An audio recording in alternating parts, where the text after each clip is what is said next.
Hi అందరికీ welcome back to my YouTube channel. ఈరోజు special chicken curry. అందరికీ ఎంతో ఇష్టంగా తినే చికెన్ కర్రీ ఎలా చేసుకోవాలో ఈ వీడియోలో చెప్తాను. లేట్ చేయకుండా వీడియోలోకి వెళ్ళిపోదాం. ఒక కేజీ చికెన్లోకి కొంచెం కారం, మీకు టేస్ట్ సరిపోయేంత కారం వేసుకోండి. నేను చూపించిన దాంట్లో వేసుకున్నాను, కేజీకి సరిపోతుంది. అండ్ ధనియాల పొడి వేసుకోండి. వేసుకున్న తర్వాత సాల్ట్ వేసుకోవాలి, కొంచెం గరం మసాలా వేసుకోవాలి, హాఫ్ స్పూన్ పసుపు వేసుకోవాలి, 1 స్పూన్ జింజర్ గార్లిక్ పేస్ట్ వేసుకోవాలి. ఇదంతా వేసుకొని మీరు ఆయిల్ కూడా యాడ్ చేసుకోవచ్చు. కలుపుకోవాలి.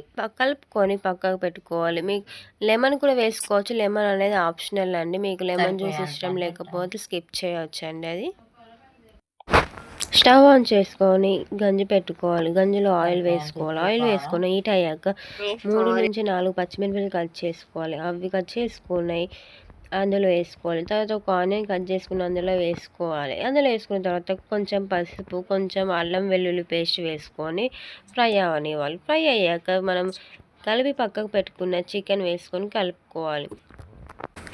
చికెన్ ఆయిల్లో మంచి ఫ్రై అవనివ్వాలి. ఒక 30 మినిట్స్ మంచి ఫ్రై అయ్యాక దాంట్లోకి సరిపోయేంత వాటర్ వేసుకోవాలి. మీకు ఎక్కువ గ్రేవీ కావాలంటే ఎక్కువ వాటర్ వేసుకోవచ్చు, కొంచెం తక్కువ కావాలంటే తక్కువ వేసుకోండి. వాటర్ వేసుకున్న తర్వాత ఒకసారి కలుపుకోవాలి. కలుపుకున్న తర్వాత ఒకసారి ఉడకనివ్వాలి, క్యాప్ పెట్టేయాలి. మిక్సీ జార్ తీసుకొని అందులో టమాటా అండ్ ఆనియన్ వేసుకొని పేస్ట్లా పట్టుకోవాలి. ఇది వేసుకోవడం వల్ల గ్రేవీ చిక్కగా వస్తుంది. మీకు వేసుకుంటే వేసుకోవచ్చు, లేకపోతే లేదండి, అది ఆప్షనల్ అండి.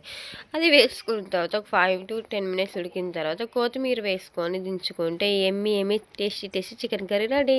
For more subscribe.